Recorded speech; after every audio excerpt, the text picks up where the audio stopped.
on this biannual sanctions schemes.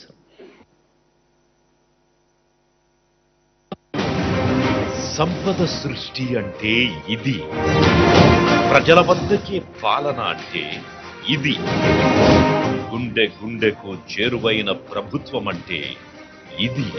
గడప గడపలోనూ సంతోషం చూడాలని, ఇంటింట ఆనందం ఉండాలని తప్పించే మనసు మన ప్రభుత్వంది అని చెప్పడానికి గర్వపడతా ఉన్నా.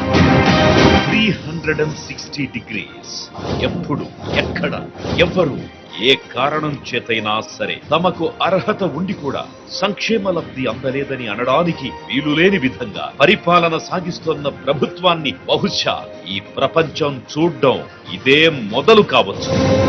వాస్తవంగా నాయకుల్ని చాలా మందిని చూస్తా ఉన్నాం, కానీ ఇటువంటి నాయకులు, మాట మీద నిలబడే నాయకులు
అదే ఈ ప్రభుత్వం మాత్రం కార్డులు లబ్ధిదారులను పెంచుకుంటూ వెళుతోన్న విధం కనిపిస్తోంది.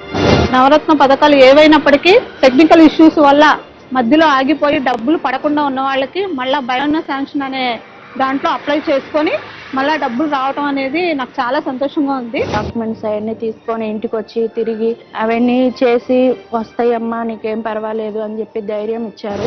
2023 ఆగస్టు 1 నుంచి డిసెంబర్ 31 వరకు వివిధ సాంకేతిక కారణాల వల్ల సంక్షేమాభివృద్ధి ఫలం పొందని 68,990 మంది లబ్ధిదారులకు 97.76 కోట్ల రూపాయలను బటన్ నొక్కి వారి వారి ఖాతాల్లోకి నేడు జమ చేస్తున్నారు గౌరవ ముఖ్యమంత్రి శ్రీ వైఎస్ జగన్మోహన్ రెడ్డి గారు.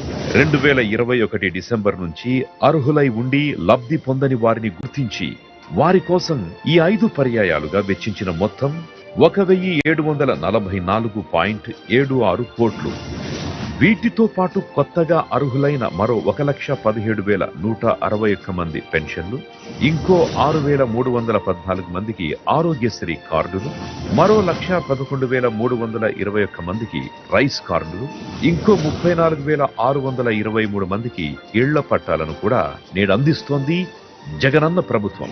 అధికారంలోకి వచ్చిన 55 నెలల్లోనే వివిధ సంక్షేమ పథకాల ద్వారా లంచాలకు, వివక్షకు తావు లేకుండా డీబీటీ రూపంలో నేరుగా లబ్ధిదారులకు అందించిన ఆర్థిక సాయం 2,46,551 కోట్లు. ఇది నభూతో నభవిష్యతి, గతం చూడని ప్రగతి. జగనన్నకు మాత్రమే సాధ్యమైన ప్రజా పరిపాలన ప్రఖ్యాతి.